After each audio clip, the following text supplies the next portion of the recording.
Hello friends, मैं ओम प्रकाश। आप देख रहे हो एमपीएस इलेक्ट्रिकल्स। और आज की इस वीडियो में सीखेंगे कि मीटर पैनल की वायरिंग कैसे करते हैं। तो ये हमारे सामने जो मीटर पैनल है, तो यहाँ पे जो एमसीसीबी हमने यूज किया है 200 एम्पियर का है 3 पोल। और जो इसके लिए बस बार हमने यूज किया है वो एल्युमिनियम बस बार है, 20x10 का बस बार है। और न्यूट्रल के लिए हमने यहाँ पे डायरेक्ट रखा है ये। तो यहाँ आप देखेंगे इसमें दो साइड में डिवाइड किया गया है, दो कंपार्टमेंट में। एक इधर का है और एक साइड इधर है।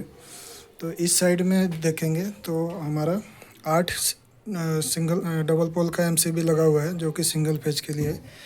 तो यहाँ पे हमारा मीटर आने वाला है। ये बैकलाइट सीट जो लगा है इसके ऊपर 3 मीटर, फिर इसके नीचे यहाँ पे 3 मीटर, और इसके नीचे यहाँ पे ये जो है यहाँ पे 2 मीटर आने वाले हैं। सभी का हमने फेयरवेल किया हुआ है। तो इससे आपको यहाँ पे जो आपको दिख रहा है ये एक मीटर फर्स्ट का ये वायर है। इसमें इनपुट और आउटपुट कौन सा है तो फेयरवेल नंबर से आप समझ सकते हैं। इसमें M1 और N1 जो लिखा हुआ है वो फेयरवेल इनपुट का है, और ये जो फेयरवेल है M01 N01 दो, ये आउटपुट का है। जो कि यहाँ पे आप MCB जो फर्स्ट देख रहे हैं M01, तो इसका जो आप फेयरवेल देखेंगे तो M01 N01। तो इसी तरह से सभी का इसमें 8 जो मीटर है सभी का फेयरवेल करके M1 M2 M3 M4 M5 इस तरह से सभी का हमने यहाँ पे आउटपुट लाया है। तो ये हो गया हमारा एक साइड का सिंगल फेज का। दूसरे साइड में जो है 3 फेज का है। तो 3 फेज का हमने क्या क्या किया, इसमें चेंज ओवर भी है। तो इसका भी मैं आपको कनेक्शन बताता हूँ कि कैसे हमने कनेक्शन किया हुआ है। तो सबसे पहले इधर 3 फेज का 2 मीटर है। एक ये हो गया M9 और M10, जो कि यहाँ पे आने वाला है। यहाँ पे हमारा आएगा M9 और M10। उसके लिए हमने 3 फेज का वायर रखा हुआ है, 3 फेज इनपुट और आउटपुट।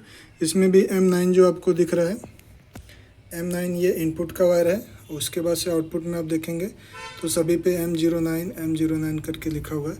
तो ये M09 जो है आउटपुट का है, वो आप यहाँ से देख सकते हैं कि यहाँ पे आया हुआ है M09। ठीक है। इसके बाद फिर यहाँ पे आप देखेंगे यहाँ पे, तो ये हो गया कॉमन का मीटर। ठीक है।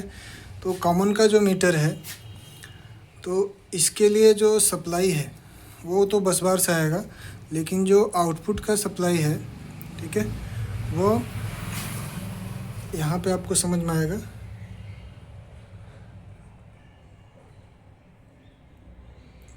कॉम M1 ये बस बार से आया है, और आपको यहाँ पे बस बार में भी दिखेगा। यहाँ पे आप देख सकते हैं कॉम M1 ये बस बार से इनपुट आया है। और यहाँ से जो आउटपुट हो रहा है कॉमन का मतलब इस पे हमारा लिफ्ट का, पार्किंग का, लाइट का, कॉमन लाइट का जितना भी सब रहता है, वो लिफ्ट के लाइट का ये सब जो है इस कॉमन मीटर पे रहता है। तो इसमें कॉमन और सोलर दोनों मीटर है। तो यहाँ पे आप देखेंगे कॉमन का इनपुट हो गया है M1, और N0 जो है वो आउटपुट हो रहा है। तो यहाँ से जो आउटपुट होगा मीटर से, वो सबसे पहले हमारा ATS को आएगा S1 पे। ये जो आपको टर्मिनल दिख रहा है ये S1 है, और इसके जो पीछे वाला ये टर्मिनल है वो DG के लिए है, यानी कि S2। तो S1 पे हमारा कॉमन का जो आउटपुट है वो यहाँ पे आएगा चारों। उसके बाद से DG का इनपुट यहाँ पे आने वाला है, और यहाँ पे आपको दिख रहा है DG इनकमर। तो यहाँ पे हमारा जो DG का सप्लाई आएगा वो यहाँ पे आएगा, और यहाँ से जो DG का सप्लाई है वो हमारा ATS पे आ रहा है। यहाँ पे आप देख रहे हैं DG यहाँ लिखा हुआ है। तो यहाँ पे चारों RYB न्यूट्रल ये S2 पे आ गया। और इसका जो आउटपुट है वो आप देखेंगे ATS कॉमन ऐसे लिखा हुआ है। तो इसका जो चेंज ओवर का आउटपुट है वो हमारा यहाँ पे आ रहा है। ठीक, यहाँ पे देख सकते हैं ATS CO कॉमन लिखा हुआ है। अब इसमें आप देखेंगे कि 2 वायर लगा हुआ है। तो एक तो हो गया जो हमारा चेंज ओवर से आउटपुट हो रहा है, ये चारों वो यहाँ पे हमारा कॉमन पे आ रहा है। ठीक, जो दूसरा वायर है उस पर आप देखेंगे सोलर और आउटपुट लिखा हुआ है।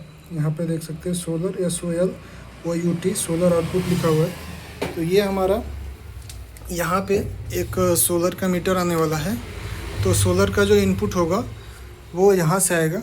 यहाँ पर हमारा हमने MCB दिया हुआ है, सोलर इन लिखा हुआ है।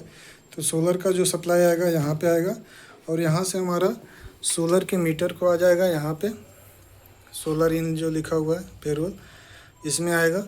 और यहाँ से जब मीटर से जो हमारा आउटपुट होगा वो डायरेक्ट जो है इस कॉमन पे यहाँ पे आएगा। ठीक है, तो इस तरह से ये सोलर का आउटपुट आ गया। अब यहाँ पे जब सप्लाई आएगा, जैसे हम इसको ऑन करेंगे तो यहाँ से हम क्या क्या ऑन किए हैं। तो सबसे पहले यहाँ से हमारा एक तो ये पार्किंग लाइट ऑन होगा, ये पार्किंग के लिए है जो 4 व्हीलर पार्किंग करते हैं, तो उसके लिए यहाँ पे एक MCB दिया हुआ है। और उसके बगल में लिफ्ट का MCB है और लिफ्ट के लाइट के लिए सेपरेट 2 पोल का MCB है। और जो सोसाइटी का कॉमन लाइट होता है उसके लिए हमने ये दिया हुआ है।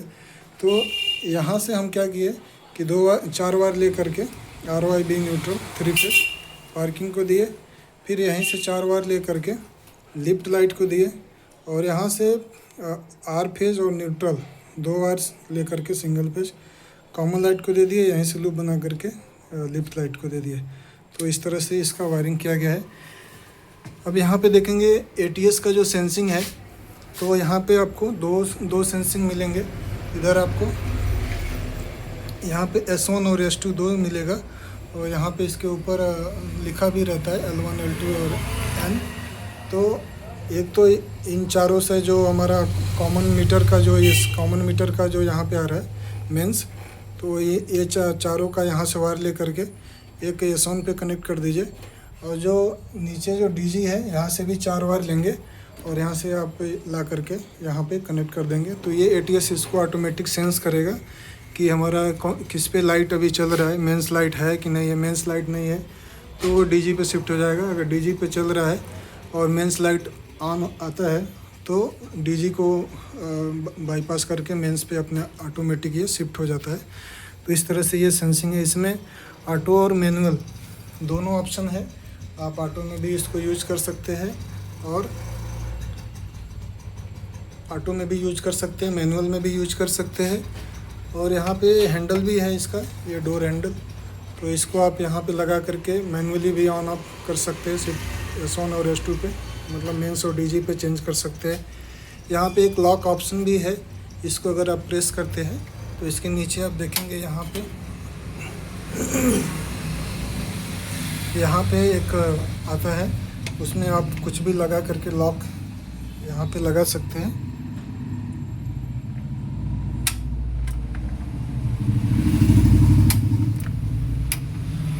तो इस तरह से इसको आप लॉक भी कर सकते हैं ताकि कोई भी आप इसको ऑटोमेटिक यहाँ से हैंडल से ऑन ऑफ ना कर सके, उसके लिए सेफ्टी दिया हुआ है फीचर्स। तो बाकी का मैंने सारा आपको डिटेल में समझाया है। बाकी कोई भी अगर डाउट है तो आप कमेंट करके पूछ सकते हैं। और यहाँ पे जो हमारा ये आप देख रहे हैं, ये RYB 3 फ्यूज यूज किए है, बस बार से RYB लिया हमने और न्यूट्रल डायरेक्ट है। और यहाँ से हम ले करके इस तीनों इंडिकेशन लैंप को दिया है। ये जो इंडिकेशन लैंप है RYB, ये वोल्टेज इंडिकेशन लैंप है, इसमें वोल्टेज शो करता है। तो तीनों फेज का वोल्टेज आपको इसमें डिजिटल शो करेगा। तो इस तरह से हमने इसका वायरिंग और कनेक्शन किया है। और अगर आपको कोई भी डाउट हो, क्वेश्चन हो, तो आप कमेंट बॉक्स में करके पूछ सकते हैं। तो उम्मीद करता हूँ कि इस वीडियो से आपको समझ में आया होगा कि ये मीटर पैनल बॉक्स की वायरिंग कैसे करते हैं। मिलते हैं नेक्स्ट वीडियो में, तब तक के लिए जय हिंद, जय भारत।